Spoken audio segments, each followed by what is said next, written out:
Firefighters, police, and citizens worked side by side to save lives and to fight fires that looked to be uncontrollable. Many of those unsung heroes are gone now, so let us never forget what they did to make this community a better place to raise children. I remember April 6, 1968. It was a sunny day, blue skies. Downtown Richmond was crowded that day with families shopping, children at the theater watching an Elvis movie. Moms and dads were busy about their daily shopping. It was a week before Easter. Weeks before April 6, 1968, many of the business owners had reported a strong smell of natural gas coming from their stores. At 1:47 p.m. on April 6, 1968, old underground gas pipes that were leaking gas ignited, sending burning gas through the stores, blowing out windows. The burning gas reached the basement of the Marting Arms sporting goods store, setting off a major explosion of gunpowder, primers, and bullets that were stored in the basement of the store. The resulting explosion took the lives of 41 people. Flying glass, bullets, and debris injured over 100 more. The explosion of natural gas and gunpowder was so massive it leveled the buildings of Marting Arms sporting goods store and Vigran's variety store across the street. 15 buildings were destroyed. 125 buildings were damaged. 20 buildings were condemned. The estimated 1968 dollar loss was $15 million. The Wayne County Historical Museum is here today to dedicate a new monument to honor the memory of the 41 people that lost their lives that tragic day.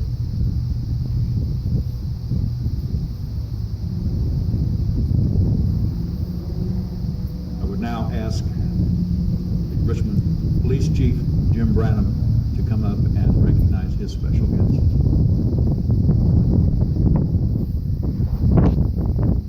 Thank you, Mark.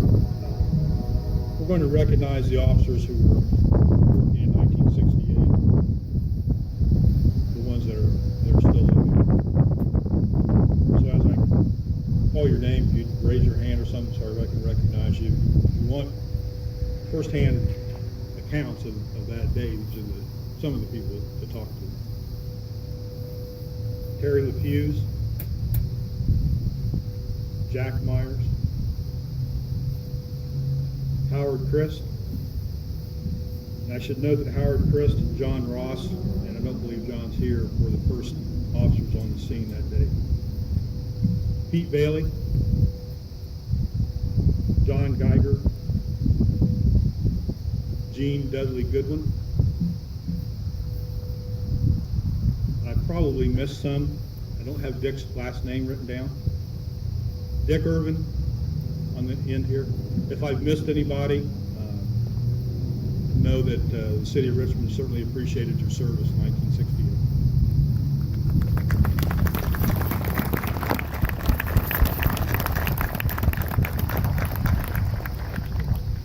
If you're lucky enough to have a chair, you may be seated. I'd like to now introduce Richmond Fire Chief Jared Purcell to recognize his special guest. As I read off the names of your present, please stand. I am honored to be here today to recognize the living retirees of our department that responded that tragic day on April 6, 1968. These firefighters fought the fires and worked tirelessly for days on end to rescue the trapped and injured souls and to recover the remains of the victims, helping to bring closure for their families. These members are Tom Barker, Ronald Bass, Larry Bozell, Robert Bowen, Charles Clark, Jerry Cotter, Robert Crawley, Gail Cross, Fred Goss, Harlan Green, Wayne Jackson, Robert Johnson, Don Kemper, Robert McLear, Phil Michael, John Newland, Joseph Pierce, Gerald Ponder, William Smith, Robert Falls, Don Trotter, James Turman, Jan Vogelsong, Eugene Ward, Elmer Wilmot, and George Young.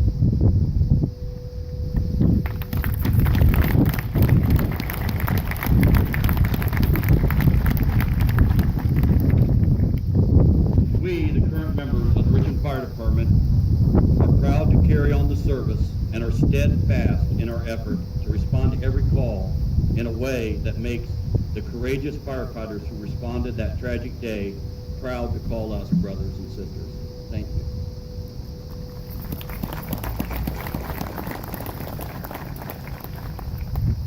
Thank you, Chief Purcell. In a moment, we will also unveil the monument. And after the unveiling, the fire department's honor guard will read each name and ring the fire bell. There is probably another guest I'd like to announce. She was 50 years ago today. She was on the roof of the sergeant's wallpaper store and probably wondered how in the heck she got up there. Her name then was Janine Heron. Is Janine here today? Didn't make it, okay.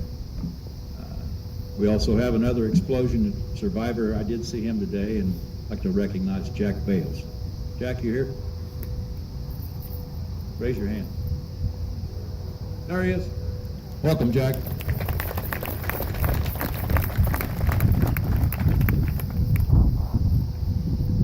I would like to introduce and welcome to the podium Mayor Dave Stowe. He will read a proclamation. Dave?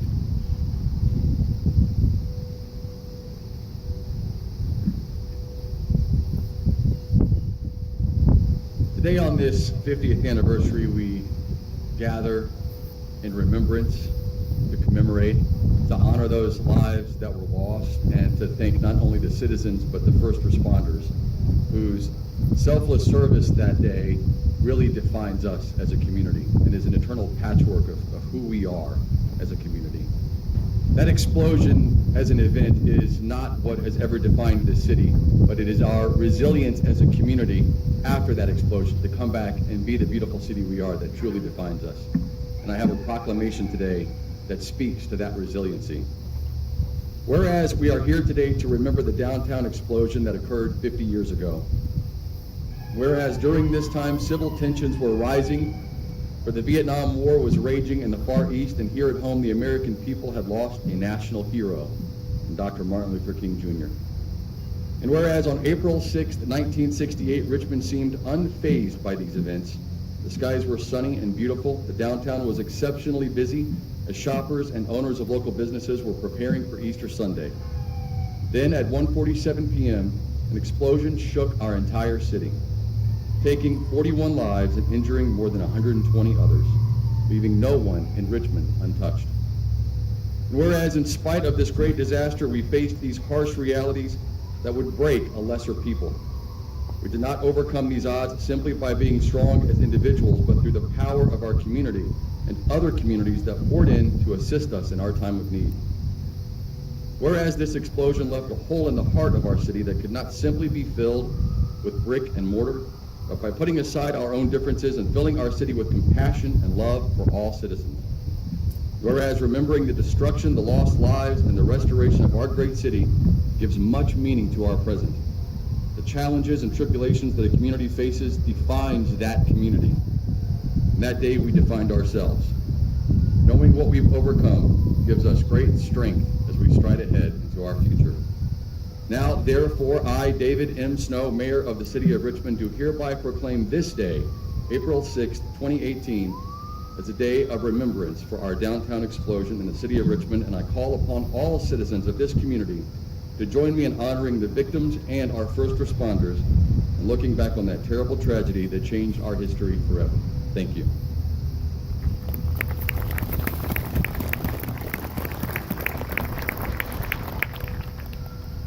Thank you, Mayor. Now I would like to invite to the podium our Commissioner, Kenneth House, to read a proclamation. Kenneth?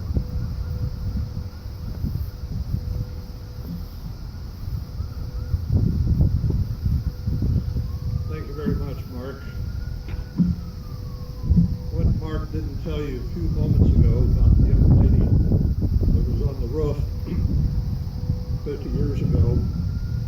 As Mark and I were standing on Main Street shortly after that explosion, and we looked up and saw this young lady up on the roof. I had no idea how she got up there. It was Mark that jumped up on an awning as I went to get a ladder to try and get that young lady down.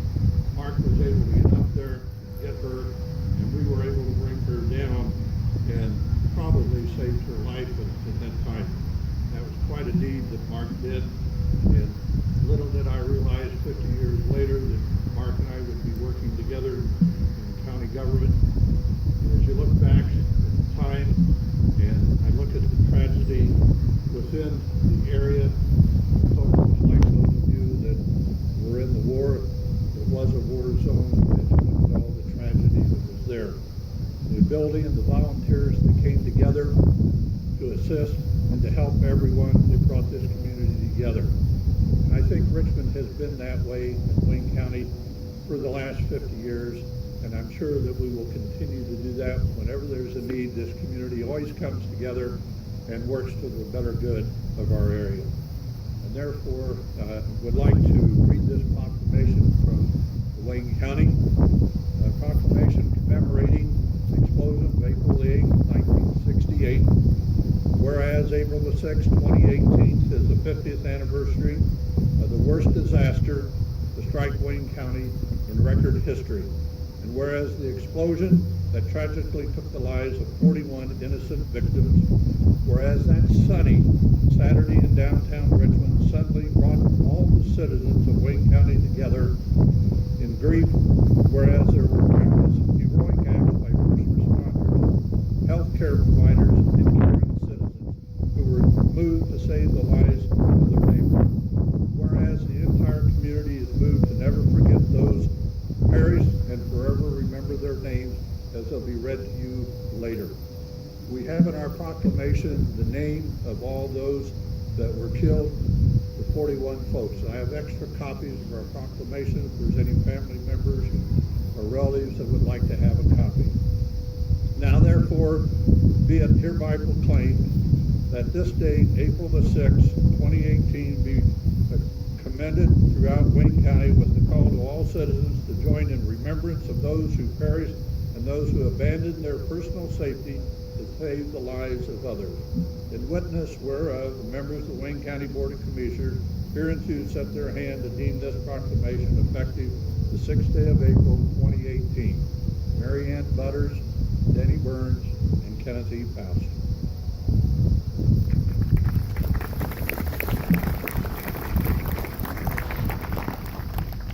Thank you, Ken. I'd like to introduce our guest speaker today. He's traveled all the way from Indianapolis. His department was in the thick of the explosion in 1968. And let me now introduce and give him a warm welcome, Indiana State Police Superintendent Doug Carter.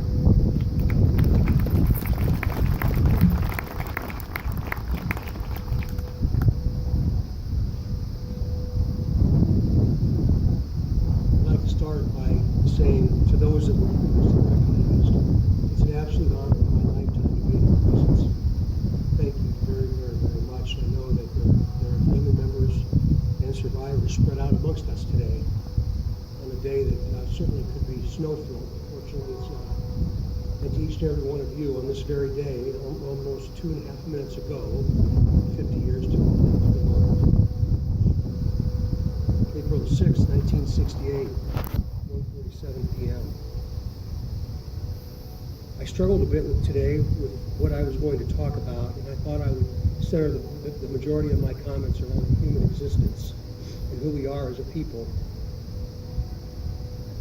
The ISP, the agency that I am very, very fortunate and the luckiest guy in the world to be able to represent, had a significant presence here on that terrible day, 50 years ago.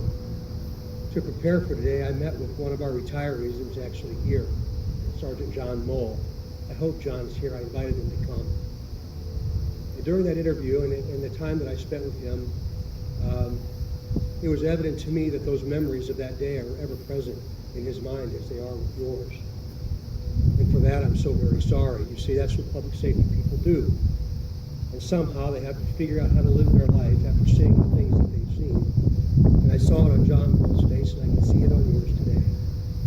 And for that, a sincere thank you for what you've done. We were here to support this city, to support this county, to support the Richmond Fire Department, all the public safety agencies in this county and Richmond PD. We as an agency learned a lot during that period of time, particularly during the times of civil unrest. And how do we move a lot of troopers to communities around Indiana to support each and every one of you? And at that time it was very difficult because we didn't have the means of communicating like we do today. This all happened on the heel of the Gary riots in November of 1967. And we had a lot of folks in the northwestern part of Indiana in a similar response mode, similar response model to what we did in Richmond in April of 1968. All during the time of anti-war rallies, KKK rallies, as disgusting as they were, and civil unrest almost everywhere in America. Doesn't seem much different than today. My dad was a trooper in northwestern Indiana, and I still remember him leaving. And at that time, he carried duffel bags in their trunks, not knowing when they'd be home, and they were gone 7, 8, 9, 10 days in a row. And I remember the unrest that was happening in the Gary area and not seeing my father. And it's an incredible period of time. And of course, at that time, I was 7 years old and didn't know a lot about what was happening. But boy, we look back now and learn many valuable lessons. I believe that the past is a pretty good predictor of our future, ladies and gentlemen. And it seems to me we have some of the very same issues today that we had in 1968. Even through such a tragedy, though, very close to this very place where we stand today, and through such sadness, much was learned that likely saved many lives in the future events that have affected our great state. We learned that lateral communication was absolutely necessary for all public safety entities, no matter what color we wear or what discipline we represent. We have got to be able to communicate. We learned that comprehensive strategies were very, very important from a planning perspective. And what is mutual aid? There's nobody to this day that does it better than fire service around this great nation. We identified communications deficiencies, not allowing us to have voice communication. At that time, portable radios were the kind of the thing. That was the greatest technology of the time, but they were lacking in many agencies around our great state. The chaplain's presence built into the first responder network. As I read about what happened on that tragic day in this very city, I saw the value of what faith can do to people. And it was incredible the way it was explained in the local newspapers and from people talking about their faith in God. How real that is even today. The long-term sustainability of an operation that's very complicated, that took human lives. What does that look like? How do we respond to it? How do we keep it? How do we continue to sustain what we're doing today, tomorrow, and the next day, and the next day? We continue to get experience doing that through incredibly tragic events around this country that continue in 2018. John Mull told me about Box 21 from Dayton, Ohio, the fire department that came to the aid of this very community, who were forward thinkers and understood about sustainability and lights and towers and the ability to keep manpower coming. And what does that look like? How do you care for them? Where do they sleep? All those things that came to this very city across the state line.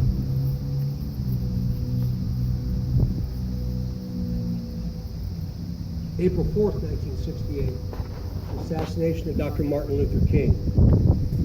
And that very night in the city of Indianapolis, Bobby Kennedy said that through tragedy comes great wisdom. I don't remember much about that time, but every time I read or watch or hear anything about that particular speech, those words immediately come to my mind. Through tragedy comes great wisdom.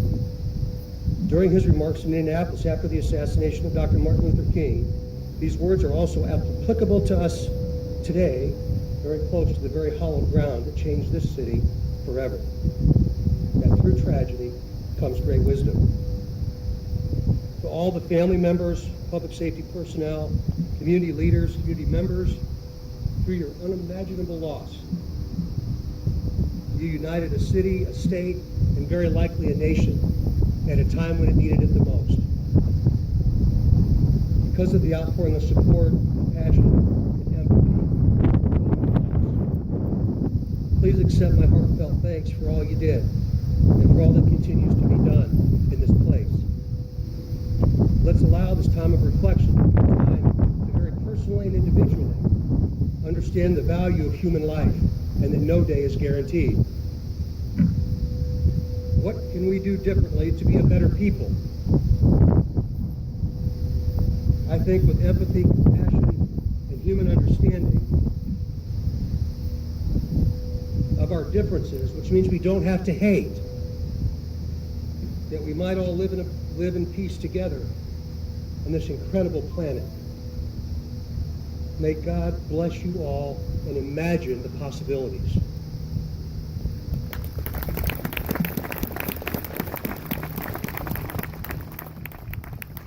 Thank you.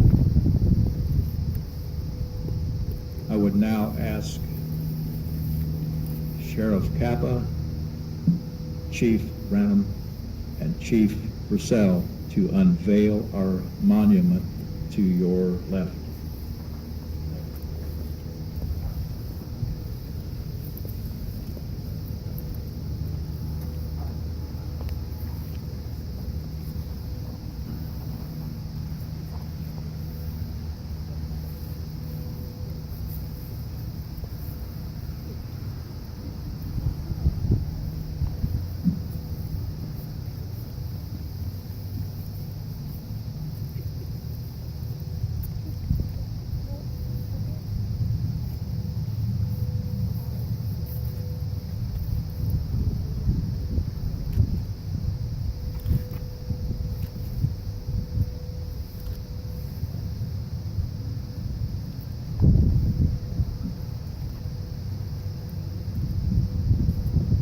This is the new monument that will be placed on the grounds of the Wayne County Historical Museum for any of those later that would like to view that.